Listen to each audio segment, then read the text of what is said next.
Et si l'école était devenue une usine à désorienter? Aujourd'hui, on parle éducation. Au programme de cette vidéo, 3 grandes thématiques.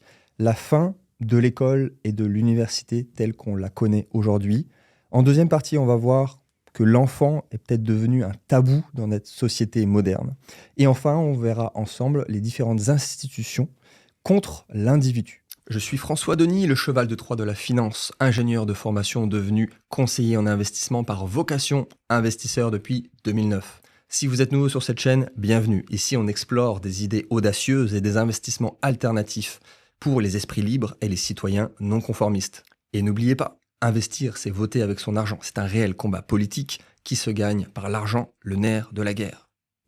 Aujourd'hui, je reçois Alexandre. Merci d'avoir confirmé ton invitation et d'être venu parmi nous. Merci François. Qui es-tu? Que fais-tu? Et surtout, comment vas-tu? Ça va très bien. Magnifique. Pour me présenter, du coup, Alexandre Baé, je viens d'avoir 33 ans hier, bel âge. Et alors, depuis 2017, moi j'ai développé une expertise dans l'orientation scolaire et professionnelle depuis 2017. Je suis en train de pivoter mon activité sur un outil que j'utilisais pour accompagner. Ok. Mais voilà, dans les très grandes lignes, mon expertise s'est faite sur l'orientation scolaire et professionnelle. J'ai sorti des livres pour proposer une orientation non pas basée sur la quête métier, mais sur la quête identitaire. Parce que moi j'ai un mentor qui m'a dit une fois, tes plus grandes ressources et tes talents, tu les trouveras dans les moments les plus difficiles pour toi. Et moi, mon orientation a été chaotique. Et de fait, j'ai mis plus d'une dizaine d'années à trouver ma voie. Et j'ai mis du temps à comprendre que derrière le fait de trouver ma voie, ce qu'en fait j'essayais de trouver, c'était moi. Et j'aurais bien voulu être accompagné pour ça. Donc je suis rentré dans une quête identitaire de 2015 à 2017. Et c'est là où moi, j'ai découvert plein d'outils pour me connaître. Et de fil en aiguille, j'ai eu envie de transmettre ça dans l'établissement scolaire. Et puis c'est comme ça que, sans forcément le vouloir, je suis tombé dans l'orientation. Ok. Et puis j'ai façonné des méthodes qu'après j'ai partagées autant dans les professionnels que dans les écoles. Ok. Donc oui, on peut dire que tu es un spécialiste de l'orientation et de l'éducation. On s'est connus, alors pour la petite histoire aussi, pour remettre dans le contexte, on se connaît depuis fort longtemps. Ce que je te disais tout à l'heure, j'ai vérifié dans mes mails depuis 2017. Et initialement, c'était quelqu'un qui suivait, on va dire, notre travail, mon travail, parce que j'étais tout seul au début. Et tu es devenu client assez rapidement. Donc, tu as pris plusieurs formations crypto. Donc, évidemment, il y a beaucoup d'investisseurs qui suivent l'émission. Mais là, même si on va parler moins technique que d'habitude, tu es investisseur crypto. Et je crois que tu me disais que tu avais eu certains contenus et certaines valeurs qui t'avaient amené à l'entrepreneuriat initialement. C'est ça. En fait, à la base, moi, j'ai pas d'entrepreneur dans ma famille. Enfin, Oui, bon, on est deux. Mon grand-père était boulanger, il avait son affaire. Ouais, bon, c'est ça presque, compte, on va dire. C'est presque entrepreneur. C'est de l'entrepreneuriat. Oui, c'est de l'entrepreneuriat. Mais à la base, je suis tombé dedans un peu par comme ça. Moi, mon rêve, c'était de faire du cinéma. Et donc, j'ai fait du cinéma de 2015 à 2017. À la fois, c'était ma traversée du désert, et en même temps, c'est là où j'ai tout mis pour. Tu as eu 50 vies, presque, même si tu as eu. Ouais, on pourrait dire ça. Dans le sens, tu as eu beaucoup de tests jeunes, et tu es encore jeune, mais c'est vrai que la plupart des jeunes, quand ils me posent la question, c'est de tester. Donc, c'est ce que tu as fait. J'ai beaucoup testé, et en fait, ce que je me suis aperçu, c'est qu'en fait, je me cherchais à travers ce que j'essayais. Et donc, à la base, moi, j'ai essayé de faire du cinéma et de la scénarisation. Et puis, je me suis très vite aperçu que vivre de l'artistique, c'était pas simple. Et donc, il me fallait une activité à côté. Et à l'époque, j'aimais bien le massage. Okay. Et du coup, je me suis formé au massage. Et je me suis lancé à mon compte dans le massage à domicile. Ça m'a dirigé. Combien de temps? 1 an et demi. Ok, quand même. 1 an et demi. 1 an et demi. Et en fait, je préfère faire ça sur ma copine que sur des clients. Mais c'est ça qui m'a donné l'idée. J'imagine. Pourquoi pas. De toute façon, il me faut un truc que je puisse faire à mon compte et que je puisse faire éventuellement le soir ou que je puisse caler les horaires. Parce qu'un casting, ça te boucle la journée. Et donc, ça m'a mis sur la voie de l'entrepreneuriat. Puis après, j'ai fait du marketing de réseau en même temps. Donc, je faisais le massage, puis je vendais des huiles. Et puis, je me suis fait un peu escroquer dans le cinéma. J'ai eu 2 grosses mauvaises expériences. Et c'est là où j'ai compris qu'en fait, le cinéma, c'était pas pour moi, mais c'était plus une façon d'être reconnu. C'était une sorte de quête de l'ego. Le massage, je me voyais pas faire ça toute ma vie. Le marketing de réseau, je le Tu faisais. te fais arnaquer dans le MLM aussi ou pas? Qui se fait arnaquer dans la MLM? Voilà. Je vais dire, ok, bon, ça valide Mais c'était une business super bonne model. école. C'était une super bonne école. Ah oui, après, tu apprends des J'ai- choses. Il faut pas réfuter entièrement l'expérience, mais Ah c'est ouais. sûr que tu as 95% de chances de te faire niquer. Ah ouais, mais j'ai adoré l'univers Ouais, du ouais. marketing de réseau, mais j'ai détesté tout ce qui tournait autour. J'ai fait rentrer des potes qui ont perdu 2000 euros. Bah, c'est pas tant que ça, mais à l'époque, quand t'as la vingtaine, c'est quand même 2000 euros. Et ça me faisait un peu chier d'avoir Bah, après, c'est le perdu ça à mes potes. principe. Hein, on va pas apprendre ce que c'est le MLM, mais bon, Ouais. si tu es le dernier arrivé. Ok, tu vois. Après, ceci Ouais. dit, on retrouve toujours cette question d'énergie, que ce soit le massage, que ce soit l'acting, que ce soit aujourd'hui ce que tu fais dans la transmission. Ouais. C'est super intéressant. Ouais. Ok.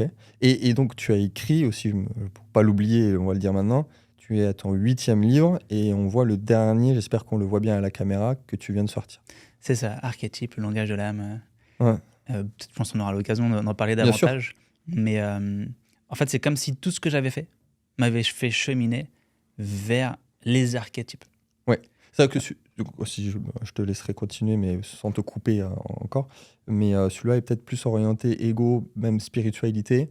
Alors que les premiers, alors j'ai pas les 8, mais il y en a un par exemple qui était très axé orientation, qui était peut-être plus technique au début. Ouais, Ouais. alors au début, donc fin 2017, je prends conscience que waouh, en fait, j'ai fait fausse route, mais j'avais besoin de faire fausse route pour trouver la bonne route. Hmm.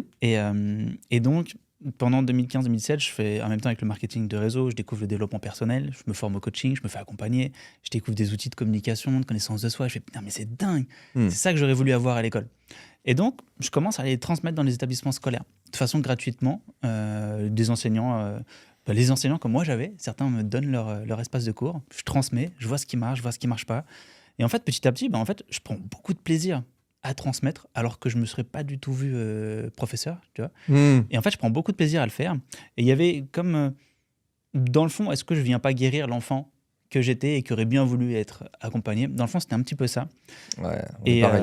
On est pareil. je pense qu'on fait tous un petit peu ça de toute façon au début. Hmm. Et c'est bien d'en avoir conscience. Et j'en avais conscience. Et puis au fur et à mesure, je développe une méthode que j'appelle l'orientation intrapersonnelle. Oui, c'est ça.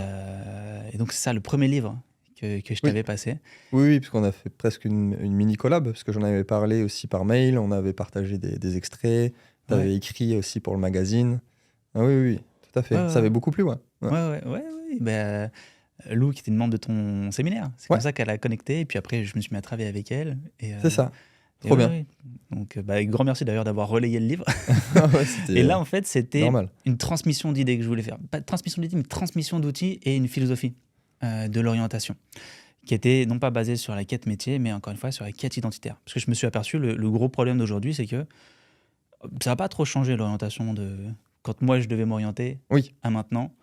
Je pense que ça n'a pas changé depuis même 50 ans. C'est ton orientation, c'est qu'est-ce que tu vas faire de ta vie, quel métier tu vas faire.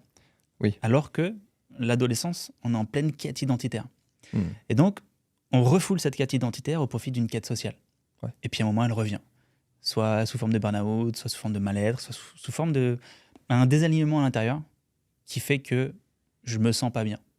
Et j'ai l'impression que c'est le métier qui va pas bien, j'ai l'impression que c'est mon environnement, que c'est même peut-être qui je suis, alors que dans le fond, c'est juste que j'ai pas fait ma quête identitaire en fait. Je sais pas vraiment qui je suis.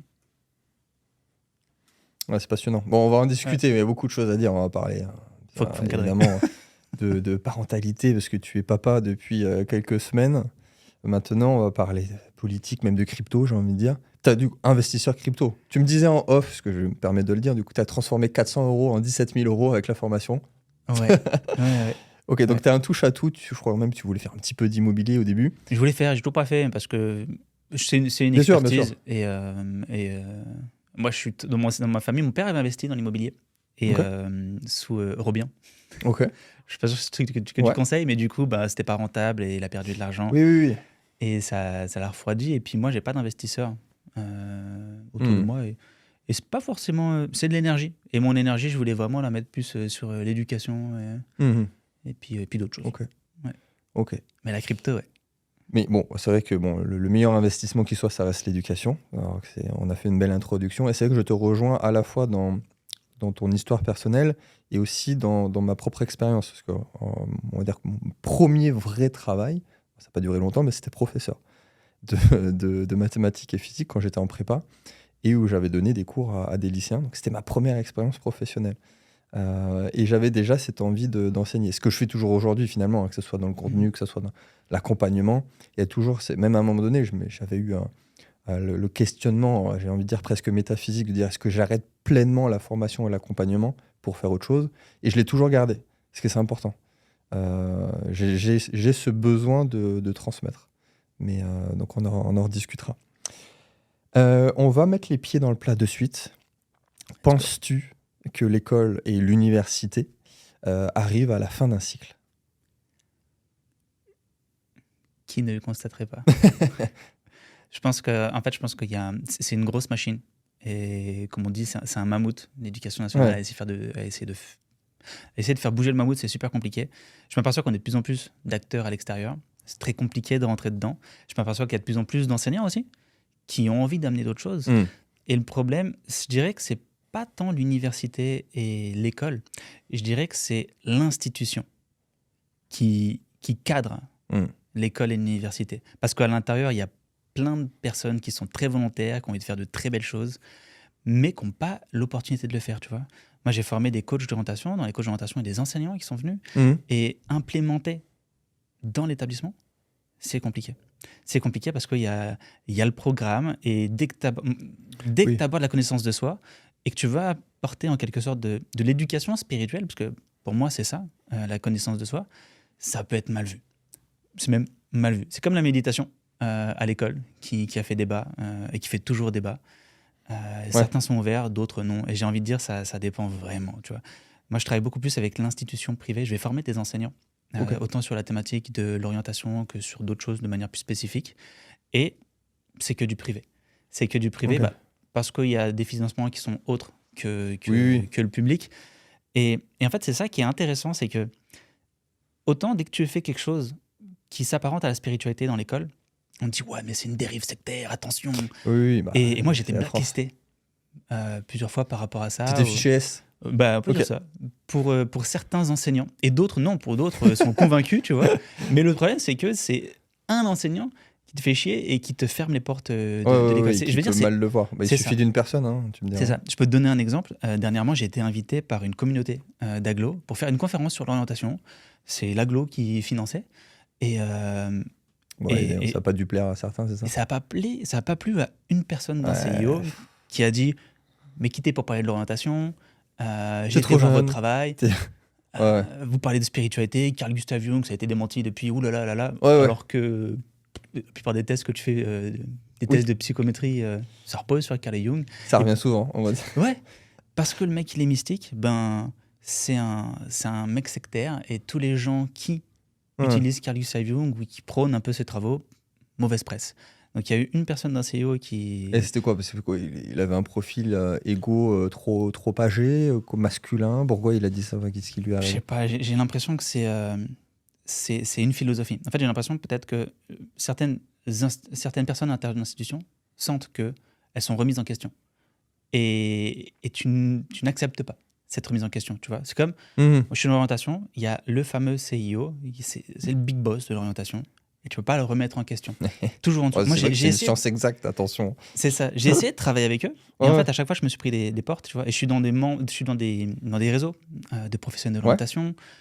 J'ai partagé cette expérience.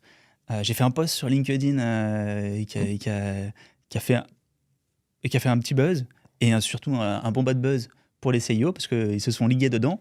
Et puis, j'ai essayé d'inviter. C'est bon, ça. J'ai voulu inviter, tu vois, il y avait des professionnels de l'orientation de l'institution qui n'ont pas accepté la remise en question, qui sont un peu ligués, entre guillemets. Et tu vois, il y en a une avec qui j'ai échangé. Je dis, mais moi, je vous invite à venir à la conférence. On échange. Moi, je suis tout à fait OK pour le fait que... Ça se trouve, c'est de la merde ce que je fais, mais il faut me le dire. Et ça se trouve qu'il manque quelque chose. Le grand gourou d'une secte. C'est attention. ça. C'est ça.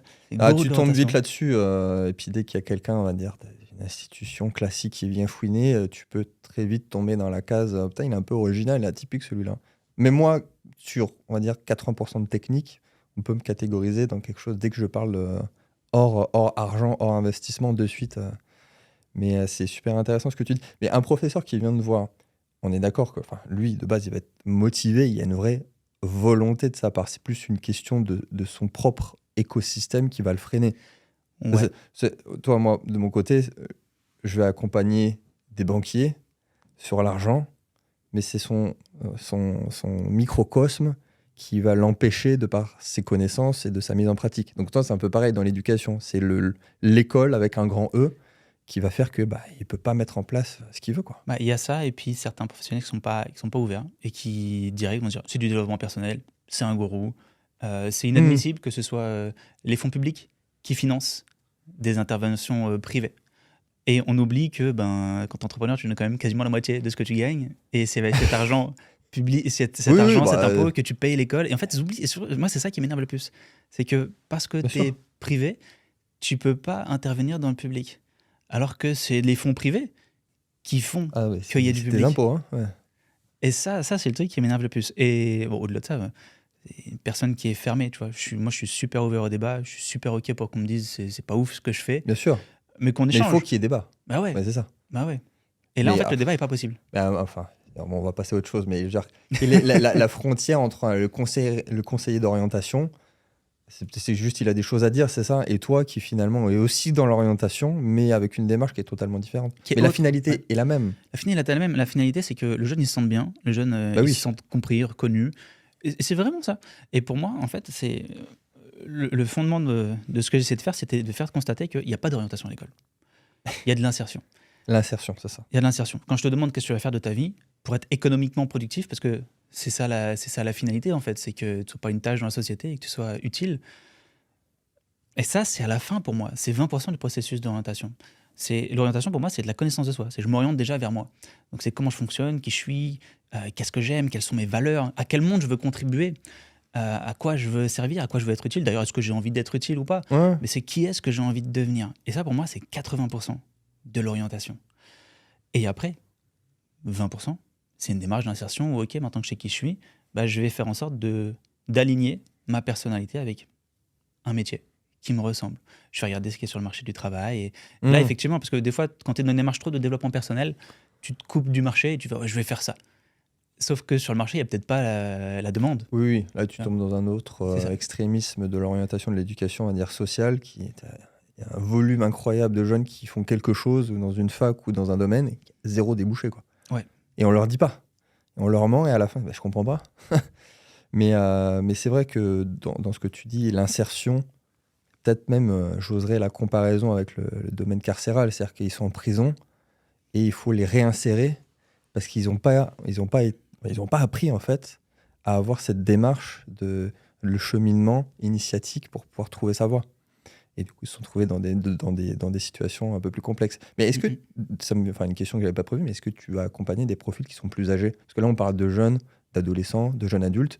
Est-ce que tu t'es déjà arrivé de personnes qui sont complètement perdues, qui a un changement personnel, et se retrouve dans une situation complètement, qui a besoin de changer de cycle, et tu vas l'accompagner alors qu'elle est plus âgée que toi, par exemple ? Ouais, en fait, j'ai commencé par l'orientation scolaire. Ouais. Et puis après, je suis allé comme jusqu'au lycée. Et après, j'ai fait du bilan de compétences. Ok. J'ai fait du bilan de compétences. Et d'ailleurs, j'ai accompagné des enseignants qui étaient en phase de reconversion. Et ce qui est intéressant, c'est que des fois, tu veux quitter l'institution et tu n'as pas le droit.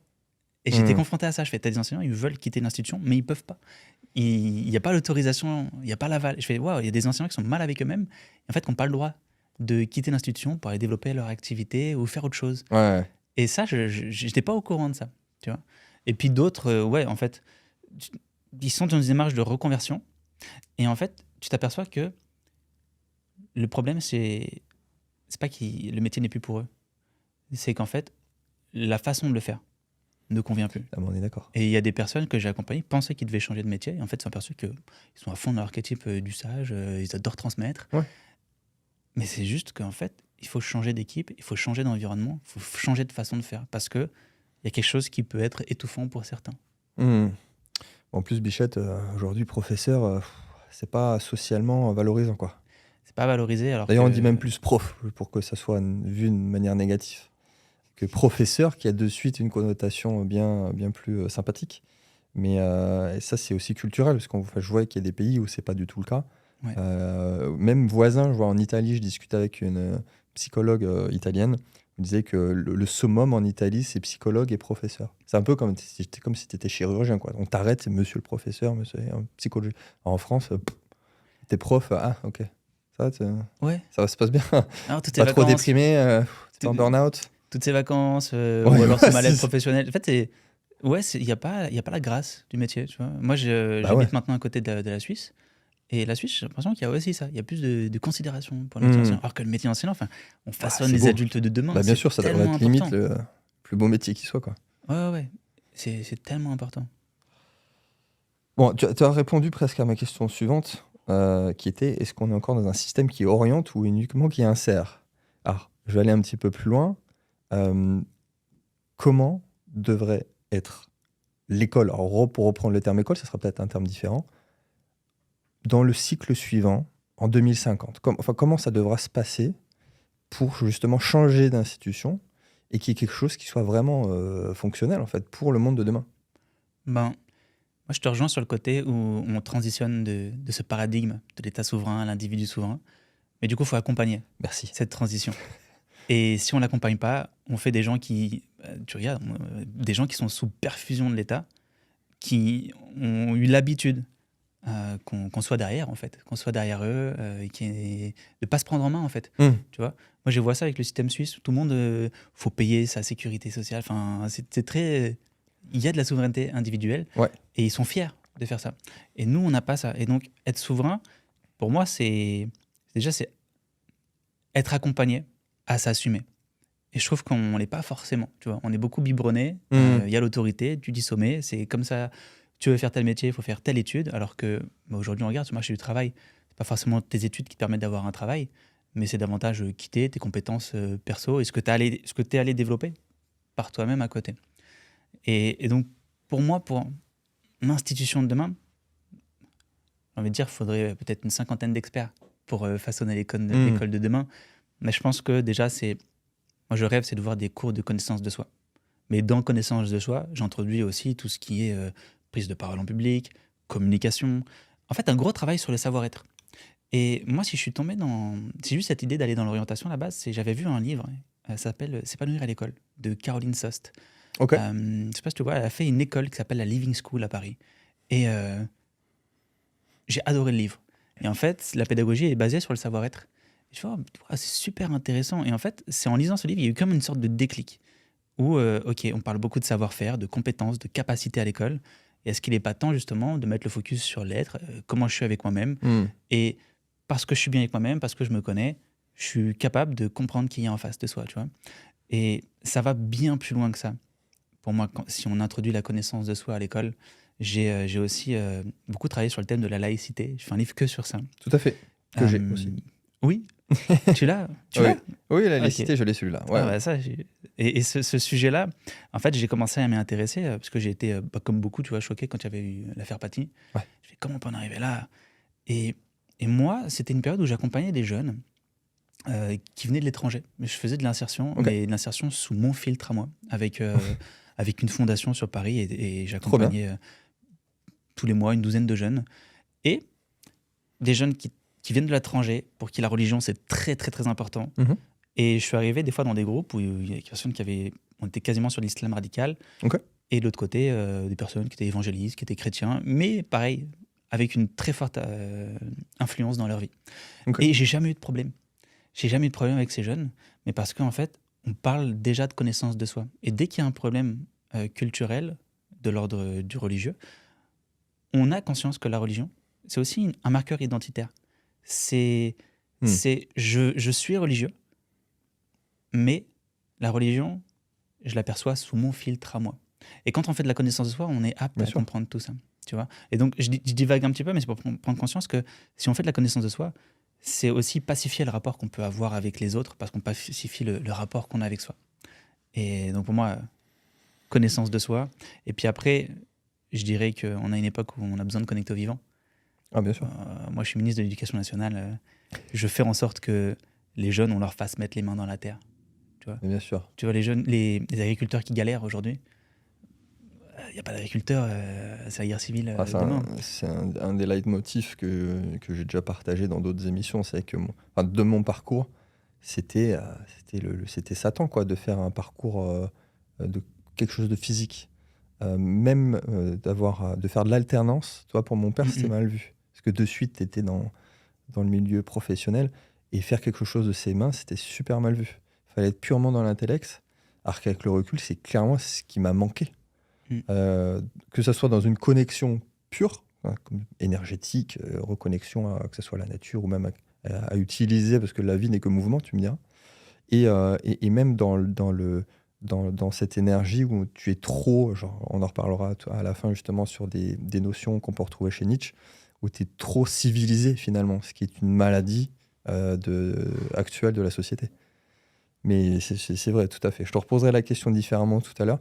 Et pour ceux que ça intéresse, on fera une émission purement, on va dire, spiritualité, religion, tout à l'heure. Mais c'est vrai qu'il y a beaucoup de choses à dire aussi. Il y a beaucoup de choses à dire, ouais. Mais donc, un des fondements pour moi, c'est connaissance de soi. Enfin, aller sur la conscience, en fait. Tu vois, faire un travail de conscience avec les jeunes. Et pour moi, ouais, la reconnexion au vivant, mettre les mains dans les terres. Tu parles de souveraineté. Bah, pour qu'un pays soit souverain, il faut aussi qu'on produise. Ah bah bien sûr. Alors la France, je pense, ça va, on est bien lotis. Mais c'est quand tu vois les agriculteurs qui sont en difficulté, bah, peut-être que ça pourrait être dans un programme éducatif. Ah, si à côté, il y a des champs.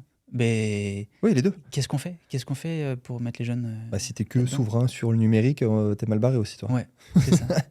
Donc, ouais. Alors, bonne transition sur ma question suivante. Je voulais avoir ton avis là-dessus, parce que c'est vraiment un vrai sujet, on est en plein dedans, sur l'intelligence artificielle. Est-ce que tu penses que l'IA, en plus j'ai vu une vidéo, je vais partager une petite anecdote juste après, est-ce que l'IA, pour toi, peut signer justement la mort de la transmission académique traditionnelle? Et ce que je voulais partager, c'est une vidéo, je suis tombé dessus hier, et on voyait, c'était un jeune dans une classe, dans un amphithéâtre, et en fait, il avait branché son ordi, et l'IA était en train de refaire la retranscription en fait, du cours. Et on voyait quand on zoomait sur l'ordinateur, donc il y avait tout en direct qui était en train de faire en retranscription. Et c'était plugué, en plus, on voyait qu'il faisait une synthèse en même temps de la retranscription qui était connectée à son mail et s'envoyait lui-même le truc. Enfin, ça n'a plus aucun sens, du coup, de faire un cours classique et d'assister et de faire ça comme nous, à l'époque, on écrivait à la main pour prendre un cours, pour d'ailleurs le relire. Qu'est-ce que tu en penses? Parce qu'effectivement, en plus, c'est un outil qui va s'améliorer dans les mois et les années à venir. Je pense que ça va questionner. Tu vois, il y a 3 semaines, j'ai fait une formation sur l'orientation avec des enseignants. Et à la fin, j'ouvrais à l'IA. On utilise l'IA pour aider un jeune à trouver sa voie. Une fois qu'il sait ses valeurs, qui il est, quelques archétypes sur lui, l'IA, elle remplace un coach d'orientation.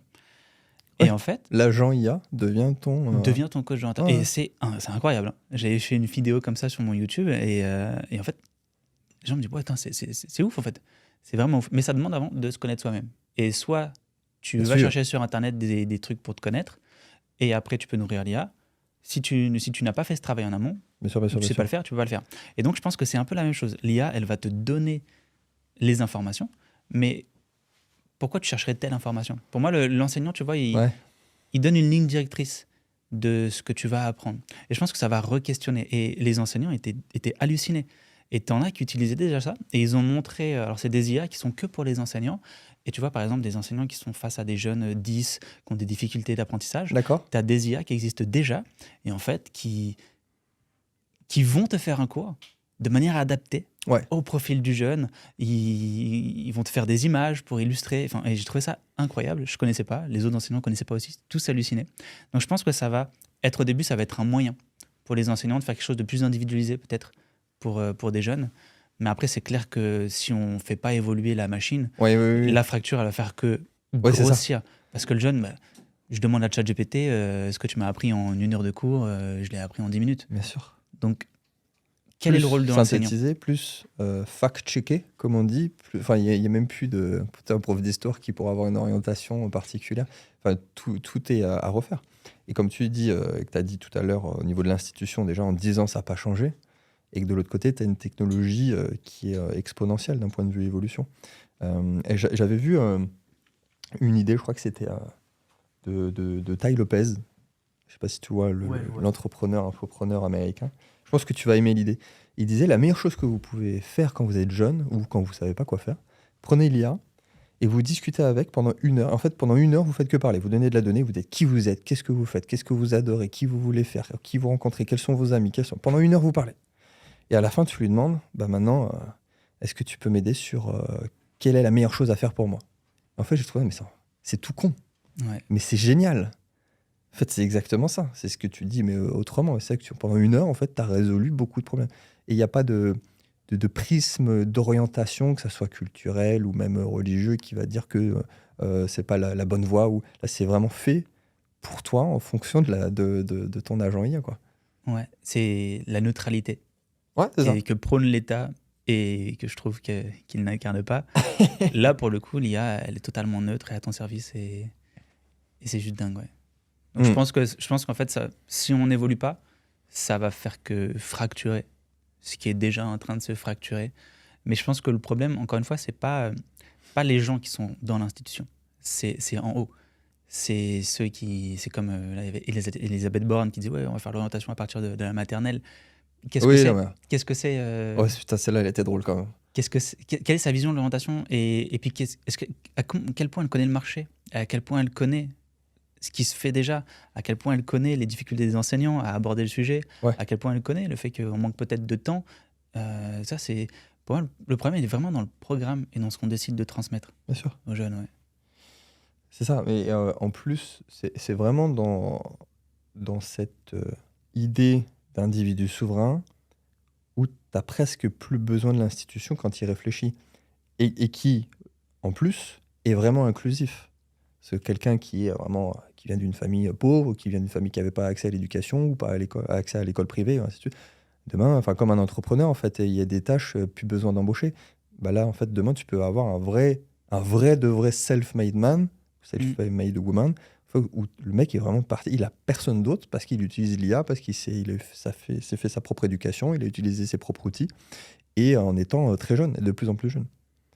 Ouais, donc c'est très excitant en même C'est temps. super excitant. Bah, autant pour les, à la fois c'est excitant, à la fois ça peut être aussi effrayant. Moi, je sais que j'ai des personnes que j'ai formées. Moi, je ne veux pas utiliser l'IA jusqu'à ce que Oui, je montre comment on peut l'utiliser, à quel point ça peut oui, être bah, un si je veux outil. pas utiliser Internet il y a 15 ans, je veux pas Ouais. utiliser l'ordinateur il y a 30 ans, oui, super, on en reparle, on en Quoi qu'il se reparle. passe, c'est là. Génial, Quoi qu'il se passe, c'est là et tu finis handicapé, donc tu finis lésé. Ouais, ouais, tu finis vachement lésé. Donc non, je pense que l'IA, ça va redistribuer peut-être les cartes. ouais, Mais je crois que c'est au Japon ou c'est en Asie où il y a déjà des enseignants tout à fait, qui sont oui. des robots IA.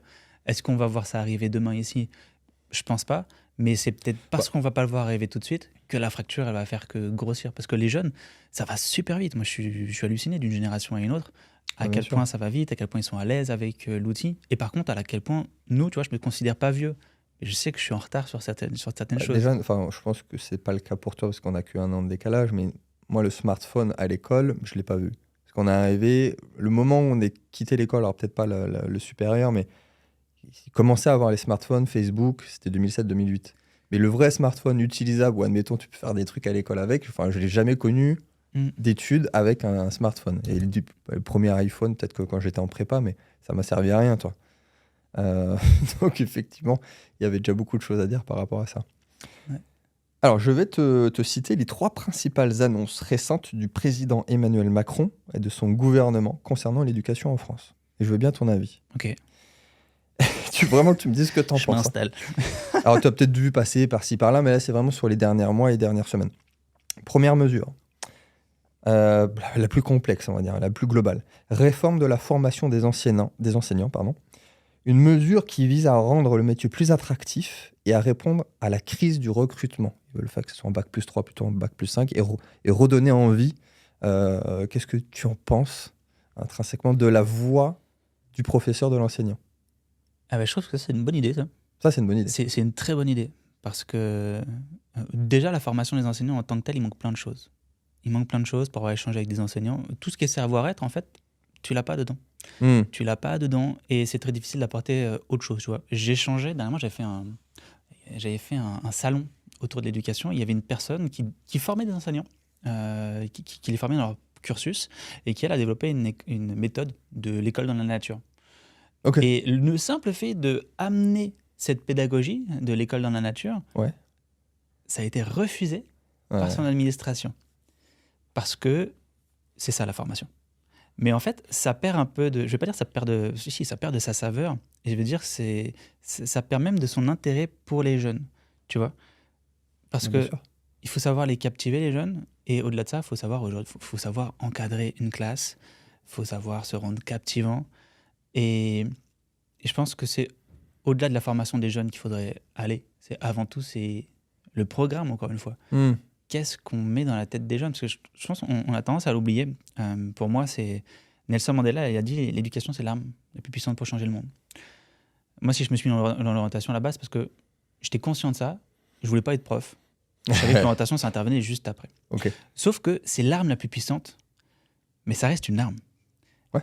Hitler, il s'en est pris à l'éducation pour impulser le nazisme. Et je pense qu'il ne faut pas oublier ça. C'est que ce qu'on nous met dans la tête quand on est jeune, ça nous conditionne. Ça conditionne notre rapport au monde, notre rapport aux autres. Et du coup, c'est le programme. J'en reviens, c'est le programme. Si on change la formation des profs, mais qu'on ne change pas le programme, c'est comme, je crois que c'était l'année dernière, ils avaient demandé des cours d'empathie. Sauf que le système n'est pas du tout empathique avec les enseignants. Non mais oui, ça n'a aucun sens. Tu vois ? Oui, oui. C'est vrai que les enseignants, en plus, ils disent, putain, on enseigne ça, alors que nous, c'est d'une violence. C'est violent. Je pense que Macron, avant de faire il faut enseigner la violence, tu me diras, du coup. Il faut enseigner la violence, il faut enseigner la canalisation de la violence. C'est pour ça, moi, je travaille beaucoup avec les travaux de Jung, parce que tu as la notion de masque, et dans le masque, il y a masque et ombre, et dans l'ombre, il y a beaucoup de violence. Mais si tu la conscientises, alors c'est dingue, parce que tu peux transmuter celle qu'on te renvoie. Ouais. Et c'est ultra vertueux. Donc je pense que Macron, avant de proposer des réformes, il faut vraiment qu'il aille essayer d'enseigner. Moi, quand j'ai été transmettre les outils, j'étais dans des classes de 34 élèves, et je t'assure, j'ai l'impression qu'il y avait 2 classes. Être passionnant pendant 55 minutes, c'est un vrai challenge. Je pense qu'avant de critiquer le métier d'enseignant, et c'est assez facile de le critiquer, il faut vraiment expérimenter. C'est difficile. C'est très difficile. Ouais. Déjà, rien que de parler et d'essayer de transmettre sur une journée, c'est énergivore. Alors... À des jeunes qui n'ont pas demandé d'être là. Oui, surtout ça. Oui, parce que moi je fais de l'éducation, mais c'est des gens qui me payent et qui veulent être là. C'est déjà acquis. Donc tu sais que les gens ils vont écouter, ils vont être passionnés. Et s'ils n'écoutent pas, c'est leur faute. Donc il y en a toujours qui n'écoutent pas. Mais ça, c'est pas de ma faute, tu me diras. Deuxième point, c'était le renforcement de l'instruction civique. Est-ce que c'est un sujet que toi déjà t'abordes et comment tu vois la chose sur cette thématique-là pour la civilisation française actuelle? Moi, je trouve que c'est bien. Ouais. C'est important, l'éducation civique. Mais encore une fois, c'est qu'est-ce qu'on met dans l'éducation civique. Il y en avait, nous, je crois, enfin en tout cas moi au collège, moi, je crois en 6e, c'est peanuts, hein, avec le recul, mais il y avait de l'instruction civique, je crois. Ouais, j'avais ça. Moi, j'étais dans une école privée et il y avait instruction civique, et puis il y avait les cours religieux aussi. Ouais. Et souvent, les deux étaient assez liés. Et je trouvais ça super intéressant. C'est important d'impulser, ne serait-ce que l'histoire du pays, tu vois. Et en fait, tu as les cours d'histoire, mais tu abordes l'histoire sous le spectre du civisme. Et moi, je sais que j'appréciais beaucoup. Ça permettait d'aller plus loin. J'adorais l'histoire. Mais après, c'est qu'est-ce qu'on en fait, tu vois. C'est comme là, il y a cette idée du SNU, etc. Ouais. Est-ce que ça marche, ça ne marche pas?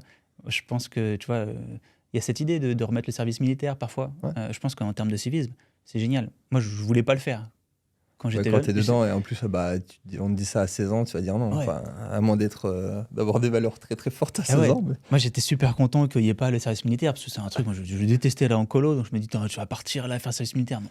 Mais heureusement qu'il n'y a pas ça. Mais maintenant, je me dis, en fait, ça aurait été une super bonne expérience. Bien sûr. Et parce que toutes les cultures, elles sont ensemble. Et aujourd'hui, j'ai l'impression qu'il y a une sorte de clash de cultures. Il y a toutes ces communautés par-ci, par-là. Et l'école, c'est le lieu où toutes ces communautés, elles se croisent et où ça clash, tu vois. Et c'est pour ça que j'avais abordé le terme de la laïcité.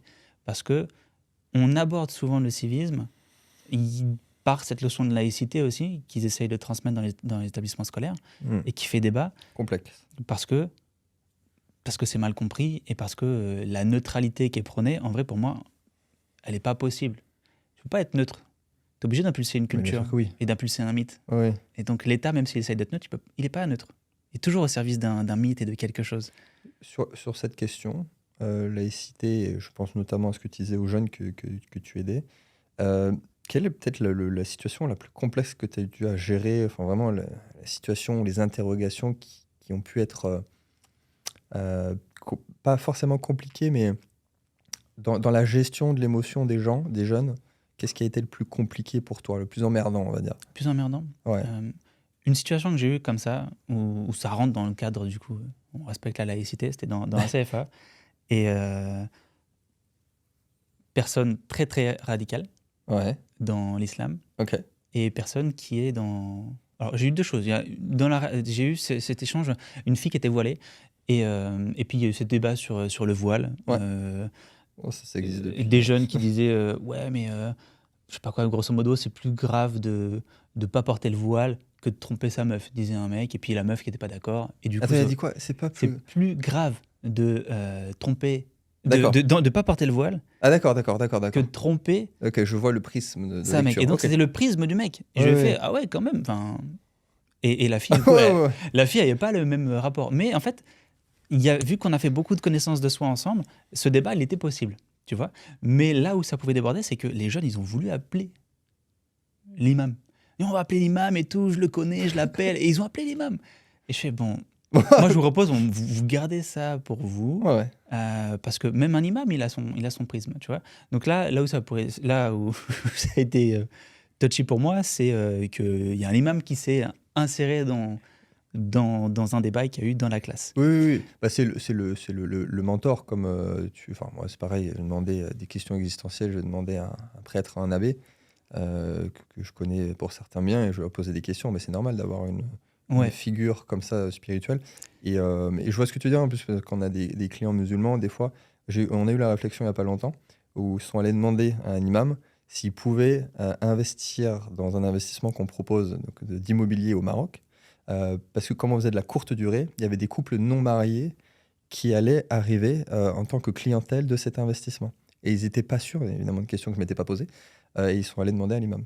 Petite D'accord. parenthèse. Ah bah ça c'est super intéressant. Ouais, Et ouais, ouais. un des autres qui a vraiment été, et que je prends quand je fais des formations sur la laïcité, Ouais, c'est donc j'ai eu ces jeunes qui étaient beaucoup branchés dans l'islam, et d'autres qui étaient dans du catholicisme radical. ok, t'as eu Et, les deux extrêmes. et en fait, je sais même plus comment, mais ce débat il s'est invité. Et oui, mais Jésus c'est qu'un prophète, et donc ça s'est invité. Et moi j'ai essayé de cadrer le truc, et en fait ça me nuisait, c'était long. Et à un moment je fais oh là là là là là, qu'est-ce que je fais là? Parce qu'en même temps c'est Ouais, je important. te vois pas trop au milieu de tout ça. Pour moi, ce qui est important, c'est que ce sujet, il est intime, et il faut l'aborder. Il faut l'aborder. Oui, oui. Et ce que je leur ai proposé, c'est, puisqu'ils n'étaient pas du tout d'accord, j'ai laissé la sauce monter. J'ai laissé la sauce monter jusqu'à ce Octogone, que allez-y. je leur dise de faire le constat que là, en fait, on va nulle part. Ici, Ouais. tu es en train de défendre ta vérité, tu es en train de défendre ta vérité. Je vous propose un truc, vous êtes OK pour jouer le jeu? Et en fait, j'ai juste fait un très haut tableau, et j'ai fait, alors là, c'est les valeurs de l'islam, et là, c'est la valeur du catholicisme. Et je vous invite, il n'y a personne qui parle. Si vous parlez, on arrête et on continue ce qu'on faisait. Et vu que c'était important pour eux de parler de la religion, c'est super intime, et ils avaient envie de le faire, et bien en fait, ils ont tous noté les valeurs de Ok. leur religion. Et après, donc déjà, ça a calmé le groupe parce que c'est dans le silence. Et après, quand ils s'en laissent rasseoir, et ben, il y a eu un émissaire pour chaque Ok. culte qui a lu ces valeurs. J'aime bien. Et en fait, ce qui était super intéressant, c'est que dans le fond, c'était Oui, les mêmes c'est la valeurs. même chose. Et c'est l'histoire et c'est la perception qui Oui, était oui. conflictuelle. C'était la vision de la vérité. Et en fait, après, on a juste constaté que dans le fond, l'essence spirituelle, c'est la même chose. Et Bien que sûr. la religion, ça a permis de replacer le fait que la religion, c'est culturel. Et c'est pas la vérité. On s'approche peut-être de la vérité, mais c'est une façon de la voir. Bien sûr. Et après, ben, on a fait le constat avec, du coup, même les valeurs de la République qu'on essaye de prôner. Je me suis dit, ah, ça peut être un moment, ça peut être intéressant de faire le parallèle, parce que moi, je vois ce que je reproche un peu dans ce qui se fait dans l'institution, c'est que c'est les valeurs de la République. Ouais. Tu vois, il y a une formation qui a été obligée pour tous les enseignants, que j'ai fait, Ok. et que j'ai trouvé ô combien nul. Laïcité et valeurs de la République. Génial. Et je fais, en fait, il n'y a pas cette conscience que on est dans un paradigme où l'individu, il normalise que il est souverain. Et ça, ils n'ont pas conscience, même le mot, en fait, ça leur parle pas forcément en souveraineté. Mais le fait est qu'on est dans ce paradigme, il faut partir de l'individu. Et il y a une sorte d'ascendance c'est les valeurs de la République. Je parle de la République, Ouais. et c'est comme si il fallait respecter celle-ci. Il faut les respecter, mais il faut partir de l'individu. pour constater c'est la même que chose. les valeurs de la République, Là, c'est dans effectivement, le c'est mauvais les miennes. sens. C'est le Comme mauvais sens, ça, au lieu de exactement. passer comme ça. C'est exactement Ouais. ça. Et en fait, c'est bidon, en fait, comme changement. Mais ça Ouais. change tout. C'est juste l'angle C'est que que tu l'angle. prends. C'est que Hmm. l'angle. Et parce qu'il y a cette impression d'ascendance, bah, on a des conflits, on a des débordements. C'est pour ça que je dis, techniquement, dans le prochain cycle, au-delà des institutions, c'est le modèle d'organisation qui va changer et qui va être beaucoup plus horizontal. Ce qui va faire que, justement, des modèles comme ça n'auront plus de sens. Je pense que ça a déjà plus de sens. Ça a déjà plus de sens. Mais Mais bon, c'est- ça va aller de plus en plus. C'est un peu ce que tu disais, où tu disais qu'il y a ces 5 grandes institutions. Sept. Je me rappelle, 7 grandes Il y a cette institutions institution de la modernité, ouais. qui maintiennent, qui Oui. tiennent la corde et qui fait que quand elle va lâcher, Hmm. ça risque de faire davantage plus mal. Et là, c'est l'impression que c'est exactement ça en fait. Oui, parce que fut un temps, ces institutions étaient totalement viables et pérennes. Que ce soit l'école, l'école a été inventée à un moment donné où on en avait besoin. La banque aussi, enfin bref, les syndicats, c'était pertinent. Mais ça ne l'est plus depuis plusieurs années et ça le sera encore moins dans ce qu'on doit faire avancer dans le monde de demain. Mhm. Pour intégrer notre accompagnement haut de gamme de conseils en investissement et rejoindre notre écosystème d'opportunités alternatives, vous trouverez un lien dans la description. Nous sélectionnons des opportunités solides, ancrées dans l'économie réelle et selon des critères exigeants. Innovation utile, éthique et durable, et de souveraineté, qu'elle soit économique, industrielle, monétaire, énergétique ou alimentaire. Rejoignez-nous dès maintenant et travaillons ensemble. Troisième annonce et dernière, pour avoir ton avis. Alors, je reprends les termes exacts pour ne pas me tromper. Le théâtre deviendra un passage obligé au collège pour développer la confiance en soi et l'oralité. L'histoire de l'art retrouvera sa place au collège et au lycée afin de transmettre le patrimoine culturel français. Moi, je valide. J'aime bien, l'idée c'est bien. Hein. Ah ouais. Le théâtre, moi, je suis quelqu'un j'étais timide, maladif. Et le théâtre, ça m'a tellement aidé. Et c'est une façon d'aborder qui on est. C'est une façon d'aborder notre rapport à l'autre. Et c'est un support qui est tellement puissant que je savais pas que Macron proposait ça. Mais clairement, le théâtre au collège, je pense que ça peut être qu'une bonne idée. Ça, c'est Après, validé. la vraie question, du coup, c'est comment? Après, t'imagines la mise en pratique, ça va être compliqué, cette affaire. C'est comment? Moi, je vois déjà en tant qu'intervenant extérieur, des fois, même quand on propose du gratuit, c'est très compliqué de rentrer dans les établissements scolaires. Il faut avoir une aval, il faut être une association. Mais des fois, on est associatif et c'est pas forcément qualitatif pour autant. Tu vois, il y a de très belles choses qui sont faites et puis il y a des choses. Oui, comme tout. Voilà, c'est comme pour tout, effectivement. Donc, qui rentre? Est-ce que la personne, elle est là en mode moi, je trouve intéressant de faire avec des privés intervenant à leur compte. C'est qu'on est obligé d'être dans la qualité. Parce que sinon, le contrat n'est pas reconduit. Et le problème à faire intervenir des assos qui sont reconnus d'État, c'est que parfois ils interviennent, parfois c'est très bien, parfois ça n'allait pas forcément. Oui. Mais il y a l'aval, il y a le tampon, et donc en fait, il n'y a pas la pression de faire quelque chose de bien. Parce que c'est ça. Je vais avoir ma paye, quoi. Oui. Je vais te payer. Alors qu'en tant qu'indépendant, il y a cette exigence. Je sais que le contrat, il peut ne pas être reconduit. Ouais. Donc c'est encore une fois, je m'interroge sur le comment. Parce que des collèges, il y en a quand même pas mal. Bon, on va voir s'ils feront ça, s'ils mettront le théâtre. Mais moi aussi, j'étais très très réservé, timide, maladif. Et c'est dans la... Alors, j'ai pas fait de théâtre à proprement parler, mais je me suis fait coacher sur la prise de parole, sur la présence scénique pour les conférences et tout. Donc, forcément, ça change beaucoup de choses, mais c'est très complexe quand tu viens de cet état de timide, maladif. Mais ce serait bien s'ils le font. Alors, on va passer sur une autre partie qui va faire appel à ton nouveau statut de jeune papa. Depuis le 1er janvier. 1er janvier. 1er janvier, c'est bon. C'est facile à compter. Exactement. Alors, on va commencer sobre et après je te poserai quelques petites questions qui fâchent. Quel est ton regard sur la petite enfance et l'attention qu'on lui porte de notre culture, évidemment en France? Moi, je trouve qu'il y a quelque chose de l'ordre du sacré. L'enfant, il faut en prendre soin. Tu penses toujours que c'est sacré? Pour moi, j'ai toujours vu ça. Des enfants, on en prend soin. Il y a l'innocence en fait, l'innocence de l'enfant qui est pure, qui nous émerveille, et à la fois qu'on essaye de protéger. Qu'on essaye de protéger, oui et non, tu vois, ça dépend des cultures. Parce que dans la culture dans laquelle on est, ça peut être un peu malmené, l'innocence. Ouais. Répète la question. Non, ton regard sur la petite enfance et l'attention qu'on porte sur, donc là on a parlé beaucoup d'ados, de jeunes adultes, donc sur les plus jeunes et sur les bébés, ce qui est, bon, je pense que tu vas pas me dire l'inverse, mais qu'il y a beaucoup de choses qui se fait dans les premiers mois, dans les premières années, dans les 3 premières années, dans les 7 premières années. Comment tu vois justement notre culture qui n'est finalement pas faite pour ça, d'un point de vue infrastructure, d'un point de vue travail moderne, vis-à-vis des plus jeunes, des très jeunes? On voit que c'est encore une question de moyens et de priorité. Hmm. Moi, je vois là, avec Laura, ma chérie, on est tous les deux à la maison. Donc, on a le temps. Après, on voit aussi les limites maintenant. Bien sûr, que c'est ça un fait du choix. bruit. C'est ça. Exactement le même qu'on a fait nous. C'est ça. Ouais. Ça fait du bruit. Ça perturbe. Mais comme on dit, en fait, il faut tout un village pour s'occuper d'un enfant. Et je pense que c'est vraiment ça. Exactement. Là, ma chérie, elle veut recruter quelqu'un, juste une sorte de gouvernant. Ouais. Et parce que c'est vrai qu'il faut quelqu'un. Et ça demande beaucoup d'attention. Et je pense que c'est aussi à nous d'avoir en tête que, moi, pour travailler sur l'identité, de ce que j'ai appris, de ce que j'ai vu, c'est ta personnalité, elle se construit de tes 0 à 6, 7 ans. Et, Ouais. et du coup, c'est là que ouais. ça se fait. Et tu vois, moi, j'utilise beaucoup l'outil la process communication. Ouais. Parce que je sais que sa base de personnalité, elle va se construire maintenant. Et je vois que c'est quand même malléable. J'ai l'impression qu'il est sorti avec un profil de personnalité. Il y avait des appétences plus que d'autres. C'est ça. Mais c'est pas arrêté. Et je sais que ça se fait maintenant. Donc, du coup, l'attention que je porte dessus, elle est beaucoup... c'est comme une sorte de laboratoire, tu vois, pour moi. Et je pense qu'en fait, chaque parent, on devrait voir ça comme ça. Sauf qu'on n'a pas...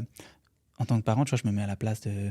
Je sais plus qui c'est qui dit ça. C'est quand un parent, il rentre du travail, l'enfant, il a tout sauf l'amour de ses parents, tu vois. Il a la fatigue, il a parfois la colère de la journée. Ouais, surtout pour les anciens. Ouais. C'est ça. Et t'as pas forcément l'attention qu'un enfant pas facile. C'est pas facile. Ouais. C'est pas facile. Et après, je sais pas, j'ai l'impression qu'on n'en parle pas tant que ça. Tu vois, c'est précieux, c'est ça. Mais tant que t'as pas d'enfant, t'as pas l'impression d'être concerné par le sujet. C'est pas faux. C'est pas faux. Ouais, c'est intéressant. Moi, je dirais c'est plus l'enfance en manière générale. Tu vois, la petite enfance, je sais pas si je pourrais dire que j'ai un regard dessus. Par contre, l'enfance de 0 à 12 ans, oui. Ouais. Bah, ma question suivante, qui a un lien parfait et qui sera peut-être un peu plus technique pour toi à répondre d'un point de vue éducation. Alors, je sais pas si c'est quelque chose sur lequel tu avais approfondi, sur l'éducation bienveillante. J'allais parler de mouvance dans l'éducation bienveillante, mais c'était quelque chose qui t'est apparu, on va dire, plutôt dans les années 2010, avec beaucoup de contenu, de nouvelles façons de faire qui sont apparues. Toujours, ça vient des États-Unis, qui est même arrivé, qui a abouti, je crois que c'était en 2019, où il y a eu les lois, où il y a eu l'interdiction en France de donner la fessée et de claque. Je crois que c'était 2019, parce que c'était l'année de naissance de ma première, donc je crois que ça tombait pile poil au moment. Mince alors, putain, j'ai fait ça tout ça pour ça. Comment tu vois la chose, sachant que maintenant on a un petit peu de recul justement, et on voit qu'il y a des personnes qui sont allées trop loin sur la bienveillance et que ça a été complètement à l'opposé de ce que ça devait être initialement? Je pense que ça demande de redéfinir c'est quoi la bienveillance, tu vois. Ouais. Même nous en tant qu'adultes, c'est quoi la bienveillance pour soi? Est-ce que c'est laisser tout faire, ou est-ce que c'est justement avoir une sorte de sincérité radicale et poser ses limites, c'est aussi être ultra bienveillant. C'est ça. Et du coup, moi j'ai l'impression, tu vois, la bienveillance s'arrête là où l'enfant pourrait commencer. Bien sûr. Tu vois, j'ai l'impression que t'es face à une génération où tout est permis. Tout doit aller vite, tout est dû, alors que tout ne l'est pas forcément. Et je trouve que justement, la vie, c'était Rocky qui disait ça, hein. La vie, elle va te mettre elle va te mettre des balayettes. Ouais, la vie, elle va te mettre des balayettes. Elle va te mettre des balayettes, elle va pas être facile. Et si tu as l'impression que tout est dû, quand tu arrives dans le monde réel, tu es frustré, tu as du mal à rester dans une entreprise parce que justement, tu n'es pas reconnu. Oui, tout est dû. Ouais, c'est ça. On a eu cet échange avec ma copine sur le fait qu'une de ses mentors disait: quand t'es jeune, on t'applaudit dès que tu fais un truc. Oui, bravo. Je vois tu vois. Et dès que t'es grand, on arrête de faire ça. Et du coup, c'est l'inverse même. Quand tu fais un truc bien, c'est normal. Et quand tu fais un truc pas bien, on va te démolir. Ouais. Et du coup, quand on est adulte, t'as peur de faire les choses. T'es même parfois dans un sentiment d'apathie parce que tu te sens pas poussé. Et en fait, tout au long de ton enfance, c'est bien, ouais, bravo, t'as lassé tes chaussures, c'est génial. T'as ramené un 12 sur 20, génial. Et puis quand t'es adulte, plus personne qui t'applaudit. Donc je pense que pour moi, la bienveillance, c'est déjà, ça rejoint un peu la connaissance de soi. C'est être bienveillant avec soi-même. C'est, je sais que je fonctionne comme ça, et en fait, j'apprends à me respecter moi-même. Oui, oui, oui. Pour moi, on devrait plus aller là-dedans.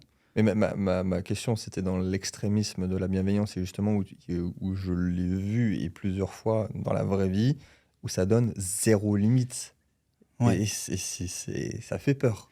Et ça peut donner justement une génération où ta bienveillance, ça fait que ça devient un démon, le gosse. Ouais, bah, c'est ça, c'est la bienveillance qui conduit à l'enfant roi, à l'enfant qui Ouais. pense que tout lui est permis. Après, c'est comme tout, hein, tous les extrêmes, Oui, oui, c'est jamais bon. C'est ça, maintenant tu as un petit peu de recul. Alors moi, Mais je peux pas être dans l'éducation bienveillance à ce niveau-là, parce que j'en ai 4, donc sinon je me fais marcher dessus, c'est impossible de vivre. Mais si tu n'en as qu'un, mettons un ou deux, tu peux tomber dans cet extrémisme-là. Ah ouais, ouais, ouais. Mais moi, je vois ça, pour l'instant, il est tout seul, et il a tout l'amour. Bah, Après, l'éducation, c'est un vrai challenge, c'est un vrai métier. Ça demande de. Tu vois, moi, j'ai lu beaucoup de livres, je me suis beaucoup formé sur le sujet. Ouais. Donc, je vois comment accompagner et comment poser le cadre. Comment aussi. L'enfant, tu vois, c'est important. Ce qui est intéressant, tu parlais de la petite enfance. Je sais pas si on en parlera là ou dans une autre interview du soi, mais l'enfant, quand il naît, il est pleinement dans cette plénitude du soi. Il n'y a pas d'ego et c'est super important pour lui qu'il grandisse avec l'impression que c'est le centre du monde.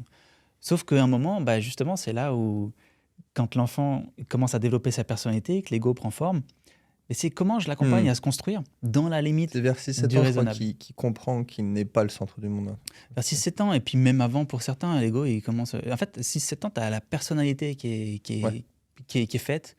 Il a appris à refouler dans son ombre tout ce qu'il fallait pour être accepté. Et puis, il a appris déjà à porter un masque. Et moi, je m'aperçois, là, tu vois, il va avoir 4 mois.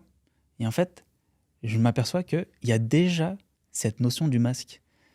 Tu sais, Ouais, on parle c'est de... petit tout, 4 mois. Bah, on parle de décharge émotionnelle avec les enfants. Et en fait, là, la semaine dernière, on était confronté à ça. L'enfant, il rigole, il sourit avec tout le monde, il est content de voir des inconnus. Ouais. Par contre, dès qu'il est à la maison, ben en fait, c'est toutes les émotions, Oui, des oui, c'est ça. pleurs, etc.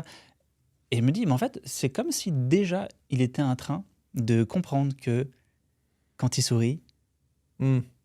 il y a des contacts qui sont ludiques Ça, ou avec alors lui. quand il a été avec un parent toute la journée et qu'il voit l'autre parent, et là, il y a un déchargement de... Ouais, ouais. Donc en fait, très tôt, ça arrive. Et je pense que c'est à nous, en tant que parents, d'être conscients de ça.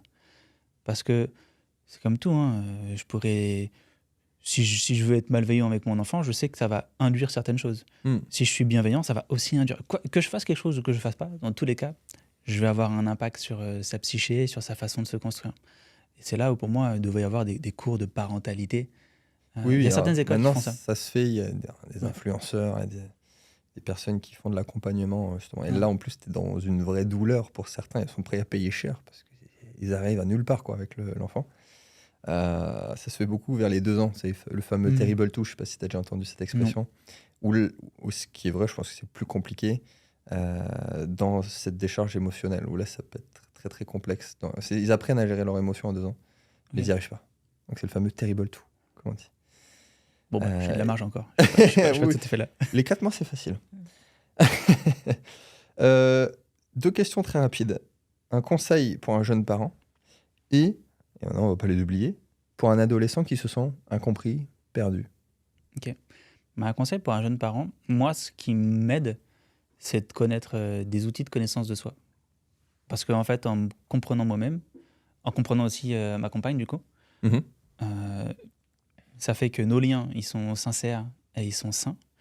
Et ça permet de comprendre l'enfant. Tu vois, moi, j'utilise Ouais. beaucoup process communication et les archétypes off course pour comprendre c'est quoi le besoin de mon enfant. Pour comprendre en même temps les différentes étapes par lesquelles il va passer Ok. dans sa vie. Tu vois, on passe tous par certaines étapes qui sont archétypales. Et c'est la même trame pour chacun de nous. Mhm. On se construit tous de la même façon. Et pour moi, avoir ces outils, bah, j'ai envie de dire, j'aborde l'enfance et la parentalité de façon beaucoup plus sereine, mais parce que aussi, dans mon couple, c'est serein, on se dit les choses, on se comprend, on connaît nos besoins. Et j'ai envie de dire, la relation qu'on a avec un enfant, c'est un peu comme la relation qu'on pourrait avoir avec son conjoint. Ouais, je vois ce que tu L'amour veux est dire. pas, l'amour est pas inconditionnel. euh, il est conditionnel. On a besoin de répondre à nos besoins à travers l'autre. Et je trouve ça super sage et sain d'être conscient des besoins de l'autre pour pouvoir le nourrir. Comment j'ai à te parler? Comment j'ai à te communiquer pour que tu sois bien avec moi? Et qu'est-ce que j'ai besoin de te laisser faire toute seule aussi pour que tu sois bien avec toi-même? Et du coup, j'allais dire l'élève, mais avec mon enfant, c'est exactement pareil. Si j'ai ces outils-là, Eh bien, celle-là. Avec mon élève de 4 mois, mon je lui étudiant fais de la lecture vie. déjà. Je lui fais déjà la lecture. Oui, j'ai vu Je sur transmets ton les contenu archétypes. sur Instagram que tu faisais la lecture. Mais non, c'est vraiment ça. Parce que ces outils, moi, ce que j'ai envie, c'est de lui transmettre à lui. Alors, pas trop tôt, mais dès qu'il a 6-7 ans, tu vois, c'est lui expliquer un peu comment il fonctionne. Pour que, on parlait de la bienveillance, il puisse l'avoir avec lui-même et qu'il puisse l'avoir avec les autres, tout en apprenant à fixer ses limites aussi. Je dirais ça, vraiment se former Mhm. sur soi-même. Ok. Tu vois, ou au moins s'intéresser, lire quelques livres. Très bien. Pour un parent. Pas trop dessus pour pas tomber non plus dans trop la théorie, parce Ouais. qu'après, il y a la pratique qui Ouais, n'est ouais. jamais exactement, surtout sur le sujet-là. Mais ouais, ok, très bien. Maintenant, pour un adolescent, un jeune adulte qui est complètement paumé. Et quelqu'un qui est perdu, j'ai envie de dire, si t'es perdu, c'est que t'es sur le chemin. Parce que j'ai vraiment l'impression que pour se trouver, il faut aussi se perdre. Il faut traverser son désert. Et il faut juste accepter aussi le fait que c'est perdu, que c'est compliqué. Par contre, pas rester dans un sentiment d'apathie où je sais pas quoi faire de ma vie, tout ce que j'essaye, ça marche pas. Et tomber comme ça, Oui. dans la dépression, dans la déprime. C'est pas rester tout seul. Si je me sens perdu, c'est là où je dois le plus m'ouvrir au monde. Et autant m'ouvrir à moi. Donc, je lis des bouquins, je fais découvrir mes archétypes, Vous achetez le livre. ou je fais quelque chose de cet ordre-là pour comprendre Peut-être qui qu'il je faut suis. avoir une conscience que c'est une démarche, parce que je pense que la Oui. plupart des gens qui sont paumés pensent que justement, que c'est pas normal, que c'est pas une démarche logique à avoir, et que c'est pour ça qu'il y a aussi une dépression qui peut arriver. Ouais, c'est normaliser le fait que j'ai l'impression qu'en fait, tout le monde est un peu perdu et fait de son mieux dans le fond. Ouais, c'est sûr. Et c'est Oui, aussi, quelqu'un qui trouve sa voie de suite et qui réussit, c'est rare. c'est ça, t'en as qui savent ce qu'ils veulent faire très tôt. Si on parle d'un point de vue professionnel, t'en as qui savent très tôt ce qu'ils veulent devenir, mais ça va changer aussi. Moi, Oui, quand, et en plus, on parle même pas des gens qui sont dans une voie qu'ils ont trouvée tôt, mais qui sont pas du tout faites pour ça et qui ont été poussés pour ça aussi. Donc, il y a aussi beaucoup de monde. c'est exactement ça. Si je peux donner un conseil, c'est le conseil que. C'est pas le conseil, mais c'est l'avertissement que je donne à chaque fois que j'accompagne des ados. C'est ce qu'on va faire là. On va chercher ta voie, on va cheminer, mais sur un horizon 5 ans. Ok. Parce que, en fait, ça se trouve, tu vas faire tes études, tu vas adorer, mais tu vas sortir de là, tu vas trouver ça éclaté. Oui, Ça va oui, pas oui, du tout oui, te oui. correspondre. Ou alors, tu sais, t'en as aussi, ils ont adoré leurs études, ils ont fait des stages, des immersions, c'était génial. Et puis en fait, le premier travail, l'équipe, horrible. Ouais. Et donc, du coup, j'ai une saveur qui est désagréable du métier que je voulais faire. Et en fait, c'est tout le métier que je vais associer à ça. C'est comme l'enseignante que j'ai accompagnée dans sa reconversion, qui croyait qu'elle devait changer de métier, alors qu'en fait, non, il fallait juste changer d'équipe et d'établissement. Oui, oui, c'était pas aussi drastique. C'est Ok. ça. Ok. Donc, c'est vraiment apprendre à se connaître, avoir des bons outils, avoir un process pour s'orienter aussi. Pour moi, s'orienter, c'est un process. Comme se construire identitairement, c'est un process. Il est assez universel. On ouvre quelques livres de psycho. Oui, oui, oui. On a tous le même cerveau, tu me On diras. a tous le même cerveau et puis le Sauf psychisme. Exception pour quelques-uns, mais ça en est tort. Le psychisme, il fonctionne pareil, plus ou moins pareil pour tout le monde. On a les mêmes fonctions. Donc c'est vraiment apprendre ça. Et Ok. puis, moi j'ai envie de regarder aussi qu'est-ce qui est difficile dans cette période, qu'est-ce qui a été difficile avant. Parce que souvent, c'est dans ces périodes difficiles Ah oui, oui, il qu'on va trouver faut apprendre qui on est de ça, et ouais. nos plus grandes ressources. Ouais, tout à fait. Bah, merci beaucoup. Je te laisse le mot de la fin pour cette émission éducation, en prenant en compte que notre communauté, ouais, ça reste des entrepreneurs investisseurs de 30-40 ans, majoritairement des hommes. Donc je te laisse la conclusion de cette très bel entretien d'1 heure déjà. Eh ben, pour des parents qui seraient sensibles à l'investissement, je pense que déjà ils sont conscients que l'éducation des enfants, c'est un investissement. Être conscient aussi de la valeur de l'éducation. Moi, c'est un truc sur lequel je suis pas d'accord avec le fait que l'école est gratuite.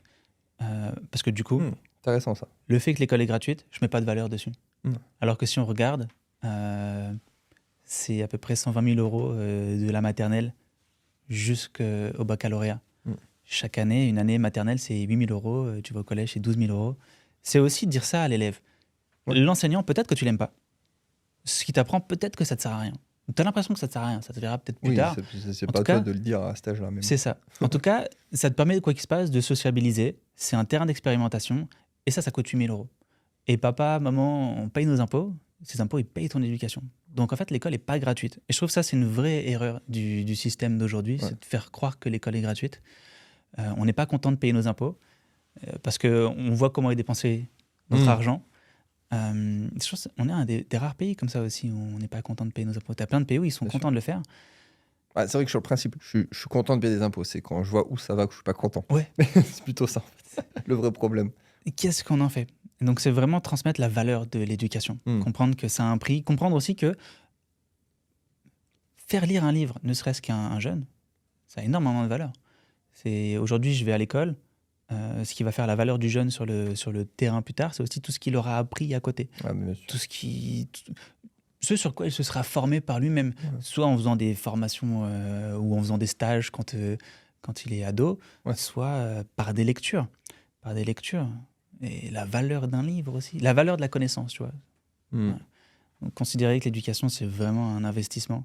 Et moi, j'aime bien cette conception pour les entrepreneurs. Ma copine est aussi entrepreneur. Et on a cette idée où ce qu'on va faire, c'est une dynastie. Et je pense qu'on va dans il y a un retour de dynastie. Oui. Les enfants restent plus longtemps à la maison. C'est comme ça qu'on travaillait avant. Hein. C'est comme ça qu'on travaillait avant. En famille, localement, tout le monde au même endroit, bien sûr. C'est exactement ça. Ouais. Et donc, j'ai envie qu'on prenne conscience que peut-être, là-dedans, il y a un renouveau à apporter. Maman est entrepreneur, elle kiffe. Papa est entrepreneur, il kiffe. S'il est salarié, il est investisseur, il se prend en main. En tout cas, il est entrepreneur de sa vie. Et moi, je vais peut-être rester longtemps chez eux. Ouais. Aujourd'hui, tu pars de chez tes parents, facile, maintenant, tu as 30 ans, tu es toujours chez tes parents.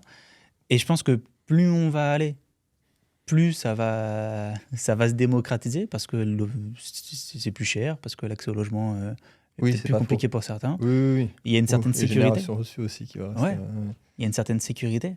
On ne sait pas, l'inflation, la vie, elle augmente. Peut-être que payer une maison de retraite, mon grand-père a une maison de retraite, 3 000 euros, tout le monde n'a pas 3 000 euros à sortir. Ouais, les boomers l'ont, mais les suivants ne l'auront pas. Ouais. Donc, un peu comme au Japon, où, Tout à fait. où en fait, toutes les communautés, elles sont ensemble, on prend soin de l'ancien. Et peut-être qu'il y a quelque chose de cet ordre-là à créer en Occident, en tout cas. Bien sûr. Ouais. Bon, mes enfants ne comprennent pas très bien ce que je fais encore, mais ils savent qu'ils veulent travailler avec moi plus tard. Parce que tu kiffes, t'es dans ta joie. Ils comprennent l'immobilier, ça, je les ai déjà amenés sur des check-in, check-out, sur des trucs. Ça, ils aiment bien. Ça, l'idée, ils aiment bien. Mais effectivement, c'est par l'exemple aussi. C'est la meilleure façon d'enseigner, c'est par l'exemple. C'est par l'exemple, ouais. Papa, maman qui s'épanouit. Il y a cette idée aussi en tant que parent de ne pas se sacrifier. Nous, je sais qu'on n'est pas du tout dans ce délire-là avec ma compagne. Et pas se sacrifier et vivre pour soi parce que l'enfant nous le rendra. Si on est bien. Oui, sur tous les aspects de la vie. Ouais. Ça. Excellente conclusion. Merci beaucoup, Alexandre. Merci, François. Et on se dit à très vite pour une prochaine émission.